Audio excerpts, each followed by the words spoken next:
Good morning sir. Good morning.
Good morning. Good morning.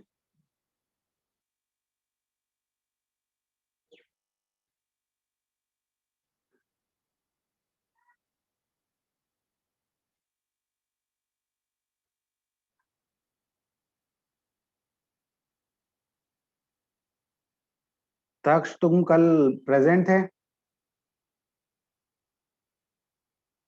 Taksha Patel. Taksh free fire से बाहर आके बोल सर को। अभी क्या है? कल प्रेजेंट थे क्या? हाँ सर। परसों? नहीं। परसों नहीं थे। चलो ठीक है। और स्वयं और अनिल कहाँ है? क्या पता सर, मेरा तो कनेक्टिंग आ रहा था, ये ज्वाइन हुआ है। एक ही मोबाइल से हो? हाँ सर, अभी करूंगा मैं दूसरे मोबाइल से, तो वो चार्जिंग नहीं है इसी। चलो ठीक है। स्वयं?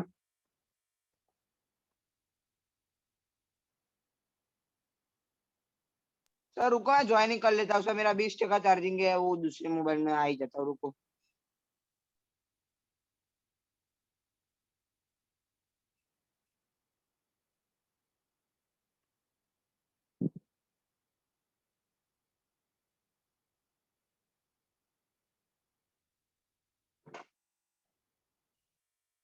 सर। हाँ सर आप बोलो ना सर, आपको कुछ पता चला बोर्ड है कि नहीं सर? आधे बोल रहे हैं नहीं होगा, पूरा होने वाला नहीं है, और आधे बोल रहे हैं कि आधे कौन बोल रहे हैं? सर बहुत सारों से सुना सर, न्यूज में ही आ रहा था ना। देखो, अभी कोई नहीं आया, मेरे को खुद नहीं पता है कि क्या होगा कि नहीं होगा, तो मैं अभी आपको नहीं बोल सकता हूँ क्या होगा कि नहीं होगा।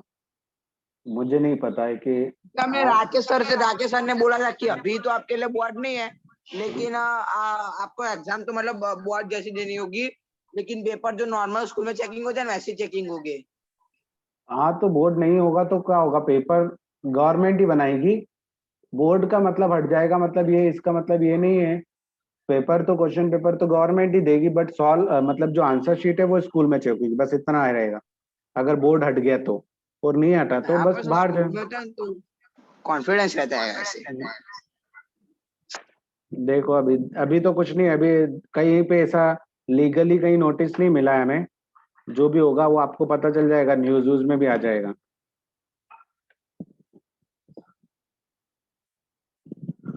चलो स्टार्ट करते हैं। क्वेश्चन होमवर्क हो गया? Yes sir, yes sir. चलो bye।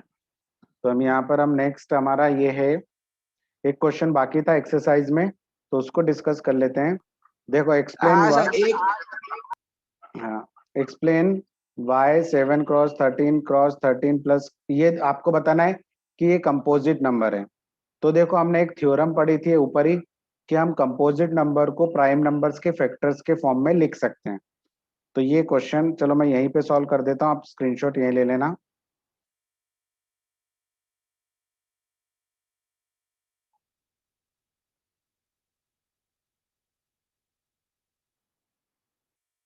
जैसे ये नंबर है 7 क्रॉस 11 क्रॉस 13 प्लस 13। तो देखो यहाँ पर भी 13 है, यहाँ पर भी 13 है, तो 13 को मैंने कॉमन ले लिया। तो यहाँ से बचा 7 क्रॉस 11 प्लस यहाँ से बचेगा 1। इधर से 13 चला गया, इधर से भी, तो 13 क्रॉस 77 प्लस 178। तो ये 13 तो एक फैक्टर हो गया, 78 के फैक्टर करेंगे तो 2 से डिवाइड करेंगे तो कितना बचेगा? 78 के फैक्टर करेंगे हम तो 2 3 जा, 2 8 जा, फिर 19 जा। सॉरी सॉरी सॉरी, कुछ गड़बड़ हुई क्या? 78 के फैक्टर करेंगे, 2 3 जा और 2 9 जा होगा, फिर 3 1 जा, 3 3 जा, तो 13 जा। तो 78 के फैक्टर करेंगे 2 3 एंड 13। तो यहाँ पर हम बोल सकते हैं 2 की पावर 1, 3 की पावर 1 एंड 13 की पावर 2। तो अगर हम किसी भी नंबर को प्राइम फैक्टर्स के फॉर्म में लिखते हैं तो वो क्या नंबर, कौन सा नंबर होता है? Composite number. Composite. So this one is composite number. ठीक है ना? तो यहाँ पे लिख रहे हैं ना, we can express this one is as a factor of prime, so this one is composite. Same इसमें भी यही करेंगे।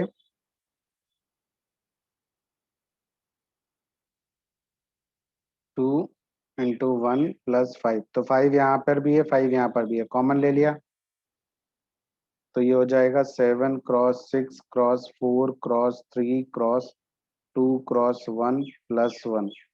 तो यहाँ पर हम देखेंगे 7, इनका मल्टीप्लाई करेंगे आपस में तो कितना आएगा? 7 क्रॉस 6 क्रॉस करो तो इनका मल्टीप्लाई 7 × 6 × 4 × 3 × 2, और उसमें 1 प्लस कर देना जो भी आंसर आए।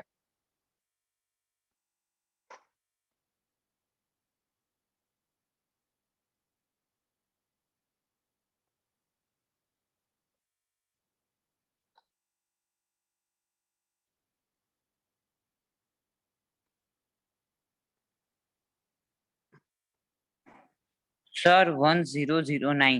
1009, तो वो +1 करने के बाद के नॉर्मली सर +1 किया।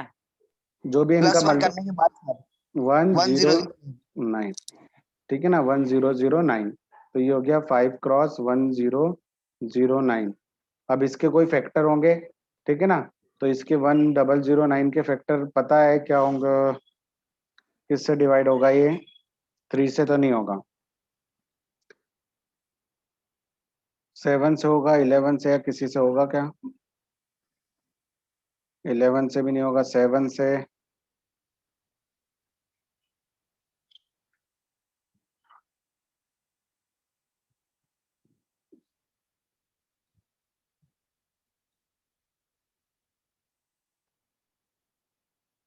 नहीं होगा 7 से, 13 से डिवाइड होगा क्या ये? 77 पॉइंट कुछ आता है सर, इसका आंसर 13 से करो तो। 13 से भी नहीं हो रहा है, मतलब 17 से, 17 या 19 से।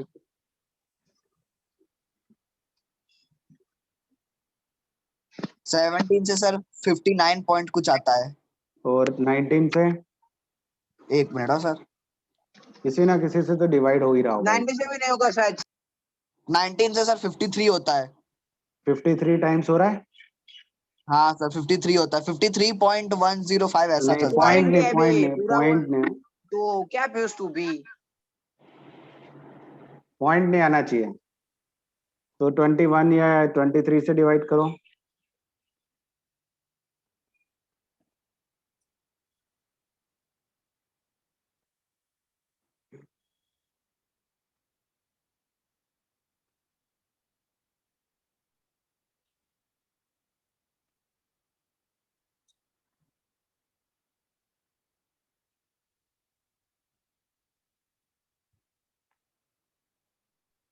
सर 21, 23, 31, 25 वो सब से क्या नहीं होगा? 27 तो नहीं, 29 से करो। एक मिनट में सर भी उसका भी सर, ऐसा नहीं है, पॉइंट आ जाता है सर पीछे। 34.7 वैसा आता है सर। तुम कर भी हाँ सही से कर भी रहे हो कि नहीं कर रहे हो? हाँ सर कर रहे तुमने हैं सर। मल्टीप्लाई सही से सर किया? हाँ सर रुको, कैलकुलेटर में करता हूँ, रुको।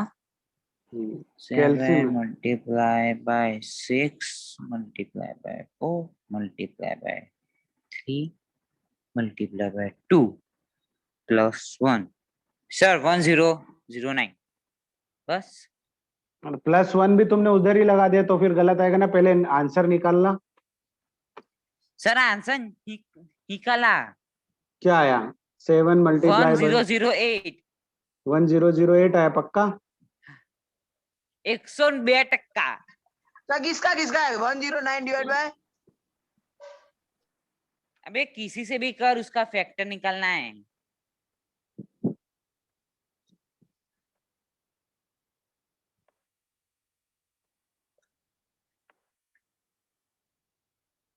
हम्म, 109 का 31 से भी नहीं आ रहा है, तो देखना पड़ेगा, ये तो किसी का फैक्टर तो होगा ही होगा। नहीं आ रहा है सर 31 से भी।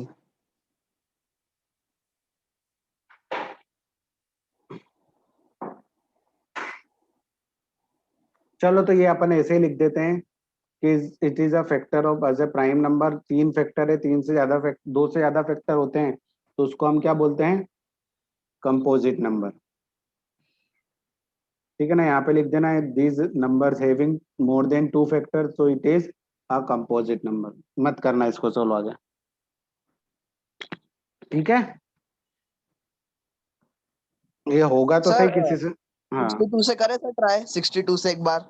6 इवन वाले से तो नहीं होगा बेटा, इवन वाले से नहीं होगा, ये किसी ऑड इवन नंबर भी नहीं होगा बे। ऑड प्राइम आज नंबर्स, ऑड में प्राइम नंबर से ही होगा, वो भी ऑड वाले से, ऑड नंबर्स। ठीक है ना, प्राइम नंबर्स कौन कौन से होते हैं उन्हीं से डिवाइड होगा ये, ना तो ऐसे कोई नंबर से नहीं होगा। जैसे 39 है, फिर उसके बाद 39 के बाद 37 है, फिर 41 है, 43 है, फिर उसके बाद 47 है। 91 इस टाइप के नंबर से ही होगा ये।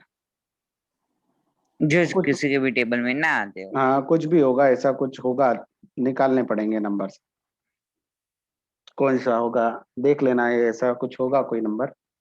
सर रुको तो गूगल पे एक बार दिखता हूँ। चलो छोड़ो ना, हो गया अपना 1009। तो अपना।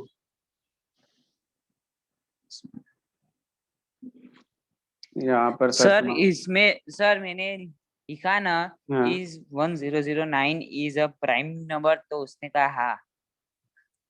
नहीं नहीं, 1009 प्राइम नंबर। हाँ सर, ये देख लो एक बार। हाँ सर। देख भाई। सर हो गया, क्या? हो गया वो नंबर। मैं बाहर निकल गया था मीटिंग से। अबे 1009 बे हो खुद एक प्राइम नंबर है, कैसे होगा?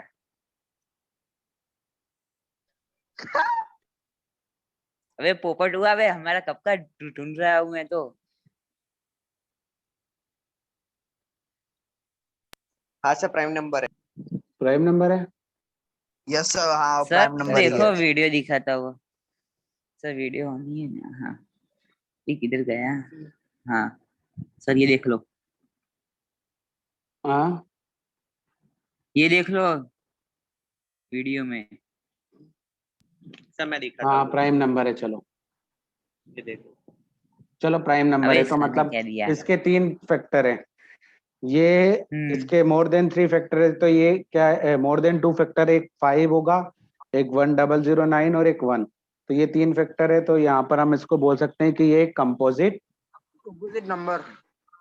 ठीक है, कर लो नोट डाउन। रुको स्क्रीन करो। एसएस लेके सर हम। हो गया सर। चलो अब नेक्स्ट है रिविजिटिंग ऑफ इरेशनल। स्वयं नहीं आया। देखो वो आता है तो बोलता ही कब है। ठीक है ना, इरेशनल नंबर्स उन्हें बोलते हैं जिनको हम पी बाई क्यू के फॉर्म में नहीं लिख सकते हैं, जैसे √2, √3, √15, पाई। ये जो नॉन टर्मिनेटिंग नंबर्स होते हैं, नहीं रिपीट होते हैं, उनको। अब देखो यहाँ पर एक थ्योरम है, ये थ्योरम बहुत ही मोस्ट इंपॉर्टेंट है, क्योंकि इसी थ्योरम का यूज करेंगे हम आगे वाली जो मेन इंपॉर्टेंट क्वेश्चन है उनमें। इनमें यहाँ पर ये बोला है कि अगर कोई प्राइम नंबर है पी, अगर वो प्राइम नंबर से हम किसी स्क्वायर को डिवाइड कर रहे हैं तो वो प्राइम नंबर से वो भी नंबर डिवाइड होगा। जैसे यहाँ पर एक नंबर है 6 के स्क्वायर को अगर हम एक प्राइम नंबर से डिवाइड कर रहे हैं 2 से, तो 6 भी 2 से डिवाइड होगा। अगर हम 6 के स्क्वायर को 3 से डिवाइड कर रहे हैं तो 6 भी 3 से डिवाइड होगा। ठीक है ना, ये इन्होंने बोला है कि किसी भी प्राइम नंबर से ए स्क्वायर, कोई ए स्क्वायर डिवाइड हो रहा है तो ए भी उससे डिवाइड होगा। ठीक है ना, तो ये एक इंपॉर्टेंट थ्योरम है, इसका प्रूफ हमें नहीं पढ़ना है, बट ये थ्योरम हमें याद रखनी है। ठीक है, समझ में आया ओके सर। कि अगर किसी का स्क्वायर यस इससे सर। डिवाइड हो रहा है तो वो नंबर भी इससे डिवाइड होगा। अब यहाँ पर हमारा मोस्ट इंपॉर्टेंट क्वेश्चन जो है वो ये है कि ये थ्योरम 1.4 √2 इज इरेशनल नंबर, √2, √3 और √5 पूछे ही जाते हैं मैक्सिमम केसेस में। ठीक है, तो यहाँ पर हम इस मेथड को किसके थ्रू प्रूव करेंगे, प्रूफ ऑफ कॉन्ट्राडिक्शन। तो ये समझना पहले अच्छे से, ठीक है, कैसे करना है हमें। तो देखो हमें प्रूफ करना है, ये थ्योरम है, प्रूफ नहीं आएगा, प्रूव आएगा। Prove that √2 is irrational number, an irrational. अब इसको ध्यान से समझना, ठीक है। तो मैं यहाँ पर मेथड ऑफ कॉन्ट्राडिक्शन, जब मैं इसका सॉल्यूशन लिखूंगा तो मैं यहाँ पर इसको सपोज कर लूंगा, लेट √2 इज रेशनल नंबर। मैंने मान लिया कि ये एक रेशनल नंबर है, हमें पता है कि इरेशनल है, बट फिर भी मैंने मान लिया कि ये एक रेशनल नंबर है। ठीक है ना, तो ये रेशनल नंबर है तो हम इसको किस फॉर्म में लिख सकते हैं, ए बाई बी के फॉर्म में लिख सकते हैं, ना, where A and B are को प्राइम नंबर। अब मुझे बताओ कि को प्राइम नंबर क्या होते हैं, मैं आपको बता चुका हूं क्या होते हैं को प्राइम नंबर।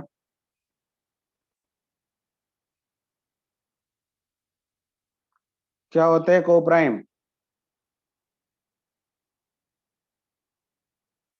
इससे समझ में आता है कि आप कितना पढ़ाई क्या कर रहे सर? हो। को प्राइम नंबर, अच्छा जो नंबर का फैक्टर अकेला 1 होता है और वो खुद। तो फिर प्राइम किसको बोलते हैं, ये उस दिन ही पढ़ाया था ना, 2 दिन पहले ही पढ़ाया ना तुमको ये। कुछ नहीं हो सकता है तुम्हारा, 50-60% बहुत। ठीक है, तुमको 2 दिन पहले की बात याद नहीं रहेगी तो तुम पूरा सिलेबस क्या याद करोगे, पूरे चैप्टर क्या याद करोगे। तुमको ये 6-7 की चीजें याद नहीं है तो तुम क्या करोगे, 9th का कहाँ से याद रखोगे, 9th का तो तुम भूल ही चुके हो, 9th तो तुमने पढ़ा ही नहीं है तो क्या याद रखोगे। बढ़िया भविष्य। को प्राइम नंबर वो बोलते हैं जिनमें वन के अलावा कोई कॉमन फैक्टर नहीं होते, जैसे 2 और 3, जैसे मैंने लिखा 2 और 3, तो 2 और 3 में कोई कॉमन फैक्टर नहीं है। 5 और 6, 5 और 6 में कोई कॉमन फैक्टर नहीं है, तो इन ऐसे नंबर्स यहाँ पर होंगे। हमने मान लिया कि ये दो नंबर जो ए और बी है वो ऐसे नंबर है कि इनमें कोई कॉमन फैक्टर नहीं है, 1 ही कॉमन है बस, ठीक है, और ये इंटीजर्स भी हैं। तो ये हमने कर लिया। अब इस बी को इधर भेजेंगे तो ये हो जाएगा √2b is equal to A. Squaring करेंगे, स्क्वायरिंग इन बोथ साइड,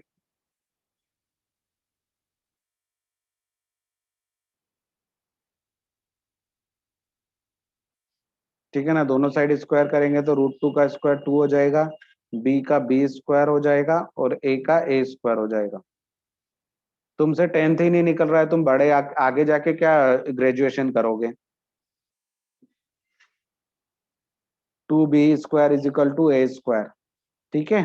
तो यहाँ पर हम देखेंगे कि B square is equal to A square by 2। तो ये यहाँ पर डिवीजन हो रहा है तभी तो यहाँ पर कुछ ना कुछ आंसर मिल रहा है ना। ये दोनों इंटीजर्स भी है, मतलब इंटीजर का स्क्वायर इंटीजर होगा, तो इधर भी इंटीजर का स्क्वायर क्या मिलेगा, इंटीजर। तो यहाँ पर कोई नंबर होगा जैसे 4, 8 या कुछ होगा, तो हमने इसको डिवाइड किया 2 से, तभी तो यहाँ पर इंटीजर मिल रहा है। दोनों साइड इक्वल है, तो मतलब ए स्क्वायर को 2 से डिवाइड हो रहा है प्रॉपरली। यहाँ पर कोई फ्रैक्शन में आंसर नहीं मिल रहा है हमें, यहाँ पर इंटीजर्स में आंसर मिल रहा है। तो जब हम ए स्क्वायर को 2 से डिवाइड कर रहे हैं प्राइम नंबर से, तो अभी एक मैंने थ्योरम पढ़ रहा है, if A square is divisible by 2, ये पूरा डिवाइड हो रहा है, then A is also divisible by 2। तो मैंने आपको वही थ्योरम 1.3 में बताया था कि ये थ्योरम बहुत इंपॉर्टेंट है, ये हम यूज करेंगे। किसी का भी स्क्वायर अगर प्राइम नंबर से डिवाइड हो रहा है तो वो नंबर भी उससे डिवाइड होगा। तो यहाँ से हम बोल सकते हैं कि ए के अंदर 2 कॉमन फैक्टर है, ठीक है ना। जैसे मैंने बोला कि 4 का स्क्वायर 2 से डिवाइड हो रहा है, तो 4 भी 2 से डिवाइड होगा, तो ये आएगा 2। तो 2 इसमें क्या है, कॉमन फैक्टर है, तभी तो डिवाइड हो रहा है ना। तो हमने मान लिया a इज इक्वल टू 2 और कोई दूसरा नंबर मिल रहा होगा, ठीक है। तो ये हमें याद रखना है। तो अपने को इक्वेशन फर्स्ट पता है, कौन सी इक्वेशन फर्स्ट, तो इक्वेशन फर्स्ट ये है, ये है इक्वेशन 2। ये हमेशा याद रखना है, जो a मिला है उसको ऐसे ही मानना है, 2 का फैक्टर मान लेना है। अब यहाँ पर दोनों साइड स्क्वायरिंग करेंगे, squaring in both side,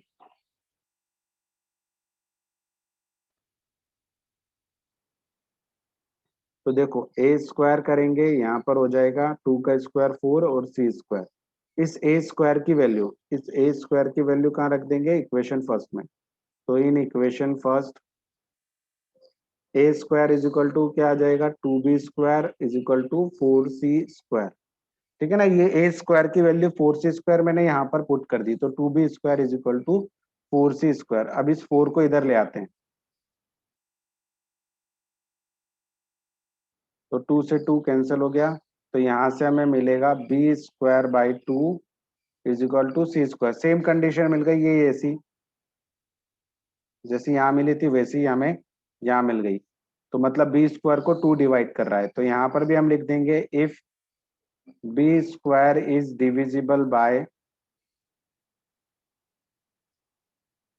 2 then B is also divisible by, मतलब ए को भी देखो, यहाँ पर हमने क्या देखा, ए भी किससे डिवाइड हो रहा है, 2 से। यहाँ पर हमें क्या पता चल रहा है कि बी भी किससे डिवाइड हो रहा है, 2 से। मतलब ए और बी दोनों 2 से डिवाइड हो रहे हैं, तो इसमें 2 क्या है, फैक्टर होगा, तभी तो डिवाइड हो रहे हैं ना। कोई नंबर कब डिवाइड होता है, जैसे मैंने बोला, जैसे मैंने आपको एक समझाने के लिए 150 भी 2 से डिवाइड हो रहा है और 50 भी 2 से डिवाइड हो रहा है। ये दोनों नंबर 2 से डिवाइड कब होंगे, जब 150 के अगर हम फैक्टर करेंगे तो ये आएगा 75, मतलब सर हाँ सर मैं लीव हो रहा हुआ सर, चार्जिंग नहीं है। हाँ, तो दूसरे फोन में ज्वाइन हो जाओ। दूसरे फोन में यानी सर अभी दर्शिल का फोन अभी स्टार्ट है, देखता हूँ सर अभी तो उसको। हाँ ठीक है ना, देखो इनके फैक्टर किए तो ये 2 से डिवाइड हो रहा है 150 कब, जब इसमें 2 एक फैक्टर होगा। ये 50 भी 2 से कब डिवाइड होगा, जब इसमें 2 फैक्टर होगा। मतलब दोनों नंबर अगर 2 से डिवाइड हो रहे तो दोनों में 2 क्या होगा, कॉमन फैक्टर होगा, तभी तो डिवाइड हो रहे हैं ना दोनों नंबर। समझ में आ रहा है मैं यस क्या बोल रहा सर। हूँ?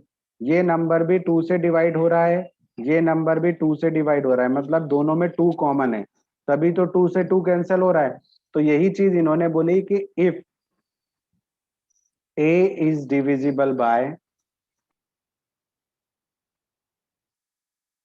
2 and b is divisible by 2,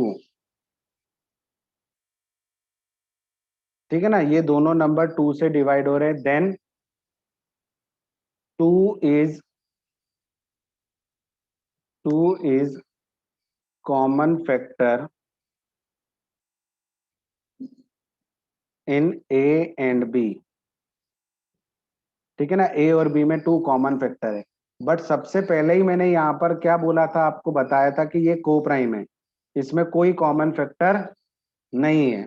यहाँ पर जब मैंने स्टेटमेंट लिखा था तो मैंने ये बोला था कि फर्स्ट लाइन के बाद ही मैंने बोल दिया था कि इनमें ए और बी में कोई कॉमन फैक्टर नहीं है। बट यहाँ पर मुझे क्या बोल रहा है, पता चल रहा है कि ए और बी में कॉमन फैक्टर है। तो ये क्या आ रहा है, मेथड ऑफ कॉन्ट्राडिक्शन। कॉन्ट्राडिक्शन मतलब क्या होता है, विरोधाभास। एक स्टेटमेंट को दूसरा स्टेटमेंट क्या कर रहा है, विरोधी बन रहा है, उसका गलत सिद्ध कर रहा है उसे। ये बोल रहा है कि ये को प्राइम नंबर है, इनमें कोई कॉमन फैक्टर नहीं है, ये बोल रहा है कि उनमें कॉमन फैक्टर है 2। तो ये कॉन्ट्राडिक्शन आ रहा है, क्या आ रहा है इसमें, एक स्टेटमेंट दूसरे स्टेटमेंट के अगेंस्ट जा रहा है, तो इस चीज को बोलते हैं कॉन्ट्राडिक्शन। तो दिस फैक्ट इज कॉन्ट्राडिक्टिव, हम यहाँ पे लिखेंगे दिस फैक्ट इज कॉन्ट्राडिक्टिव। तो ये कॉन्ट्राडिक्शन क्यों आ रहा है, ये गलत चीजें क्यों आ रही है, बिकॉज हमने जो सपोज किया है, हमने सपोज किया है वो गलत सपोज किया है। क्या गलत सपोज किया, हमने ये सपोज किया था कि √2 इज रेशनल नंबर, हमने √2 रेशनल नंबर सपोज किया है, उसके कारण ये गलत चीजें या गलत स्टेटमेंट्स आ रहे हैं। अगर हम √2 को इरेशनल नंबर सपोज करते तो ये स्टेटमेंट ट्रू होते, बट हमने जो स्टेटमेंट जो स्टार्टिंग में लिखा है सपोजिशन, ये हमारा गलत है। इसी के कारण एक जगह बोल रहा है कि ये आपस में कोई कॉमन फैक्टर नहीं होंगे, और एक जगह आ रहा है कि कॉमन फैक्टर है। तो यही चीज लिखनी है, this fact is contradictive. Contradictive, contradictive मतलब एक दूसरे के अगेंस्ट है। दिस कॉन्ट्राडिक्शन, यहाँ पे लिखेंगे दिस कॉन्ट्राडिक्शन हैज अराइजन,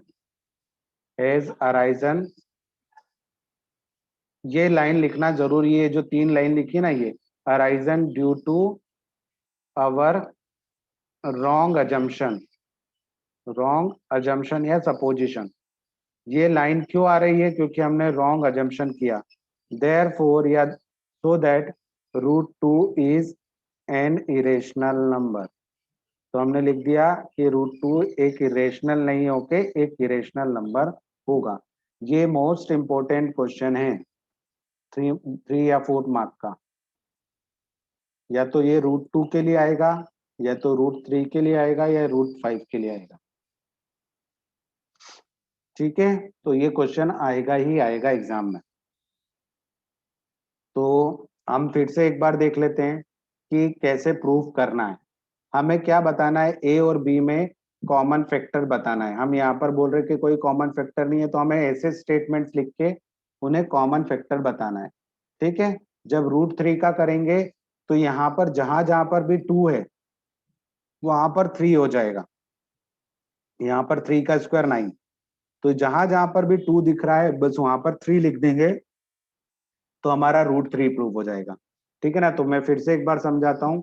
हमें √2 को इरेशनल प्रूफ करना है, तो मैंने सपोज किया √2 एक रेशनल नंबर है। तो ये हम बता देंगे बाद में कि हम गलत सपोज कर रहे थे। जैसे मैंने मान लिया कि ये एक गलत स्टेटमेंट है, बट मैं मान लेता हूँ कि ये हम ऐसा अपोजिट, फिर उसको बाद में गलत प्रूफ कर देंगे। तो ये अगर रेशनल नंबर है तो उसको हम फ्रैक्शन के फॉर्म में लिख सकते हैं। फ्रैक्शन के फॉर्म में लिखने के बाद ये दोनों क्या मान लिए मैंने कि इन दोनों में कोई भी कॉमन फैक्टर नहीं है, ये स्टार्टिंग में ही मैंने बोल दिया। फिर b को इधर ले गए तो ये हो गया √2b, इसका स्क्वायर किया तो ये हो गया 2b² is equal to a²। इस 2 को वापस इधर लेकर आ गए ठीक है ना। तो ये हो गया ए स्क्वायर बाई 2। तो यहाँ पर अभी हमने ऊपर स्टेटमेंट पढ़ा है कि ए स्क्वायर को अगर 2 डिवाइड कर रहा है तो ए को भी 2 डिवाइड करेगा। तो यहाँ तक हो गया कि ए को 2 डिवाइड कर रहा है। फर्स्ट स्टेप खत्म कर दिए यहाँ पर। फिर a is equal to 2c लिख देना है। जब √3 के लिए बात करेंगे तो a is equal to 3c हो जाएगा। √5 के लिए बात करेंगे तो a is equal to 5c हो जाएगा। दिस इज सेकेंड लाइन, मतलब सेकेंड इक्वेशन। दोनों साइड स्क्वायर करेंगे तो आ जाएगा a का स्क्वायर, 2 का स्क्वायर, 4c का। इस a के स्क्वायर को हम यहाँ पे फर्स्ट इक्वेशन में पुट कर देंगे। तो ये इक्वेशन में पुट किया तो a स्क्वायर की वैल्यू आ गई 2b square is equal to 4c square. इस 4 को इधर लेके गए, कट शॉर्ट, b के अपॉन में 2 लेकर आ गए। तो b स्क्वायर को 2 डिवाइड कर रहा है, मतलब b को भी 2 डिवाइड करेगा। ये स्टेटमेंट फिर से लिख देना है।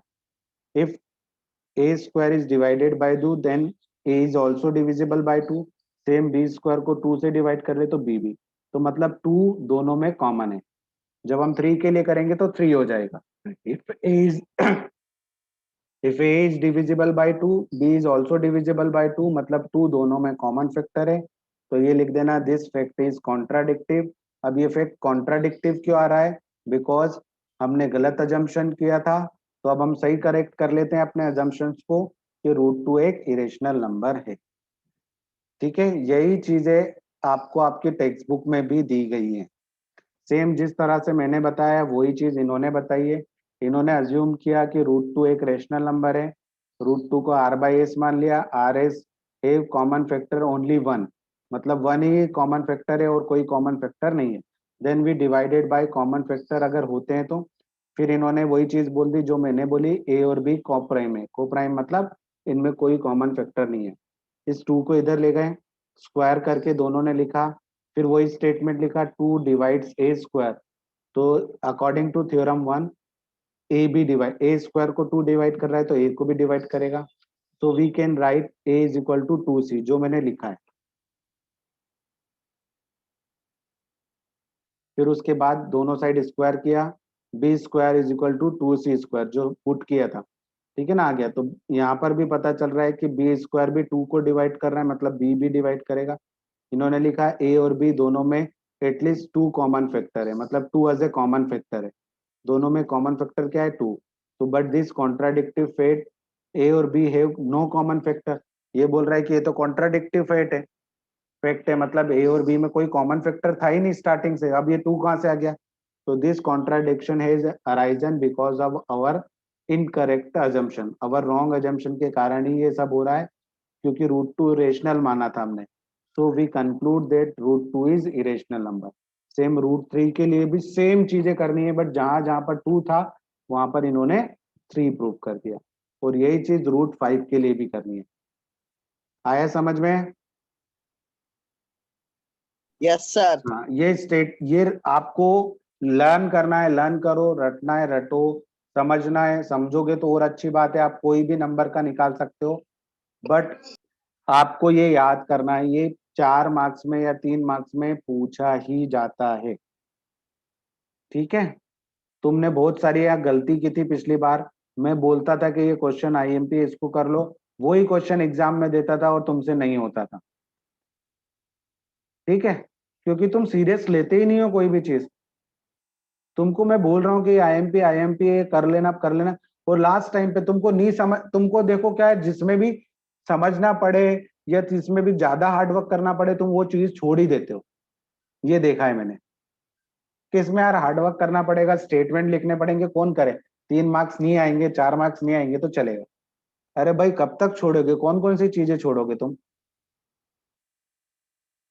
पिछली बार ये नहीं करेंगे तो चलेगा, ये तो इतना 4 मार्क्स कम आएंगे, आ गए 50-60%, 70%। 70% भी हमने दिए हैं, वो तुमको पता है तुम्हारी क्या है कंडीशन। ठीक है,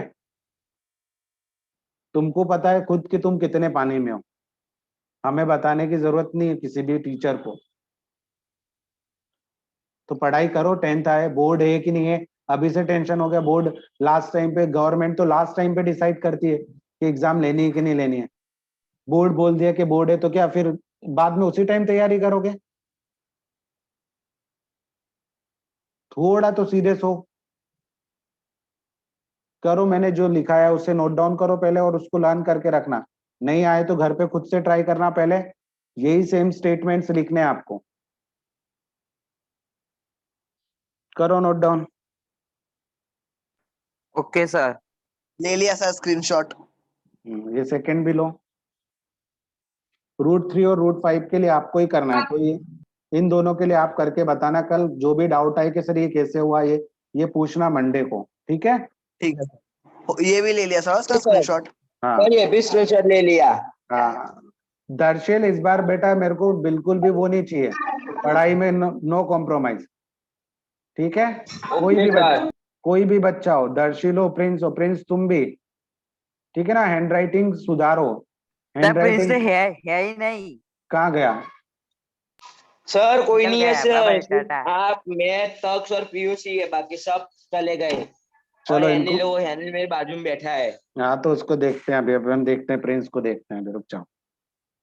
सर रुको, उसको फोन करता हूँ। अब मत लगाओ, कोई फायदा नहीं, उसको तो मैं उसके बात करनी होगी कर लूँ, ठीक है ना? और रेगुलर सर रहना। अभी ट्यूशन की मीटिंग में जो प्रिंस के पापा उसके ऊपर बगड़े थे, भाई क्यों? साहब मजा आ गई थी। क्यों? हाँ सर, वो प्रिंस क्या करता है सर पता है आपको? वो उसके फोन में से है ना, वो जूम की मीटिंग चालू कर देगा ट्यूशन की, या फिर स्कूल के बाजू में टैबलेट में ना पबजी खेलेगा। अच्छा। टैबलेट उसके में नहीं पापा ने खेलता है कहा, सर वो। हाँ सर उसके पापा ने उसके उसके पापा मतलब ने कहा दादाजी ये, को मतलब सर फोन ये लेके ऐसा दिया ना, करता है तो तो उसके आप उसकी दादाजी को, पबजी बंद तो उसके करवाओ, तो दादाजी बाद में उसके पापा ने डाउनलोड कर कहा। लिए, तो उसके दादाजी के फोन में खेलता है।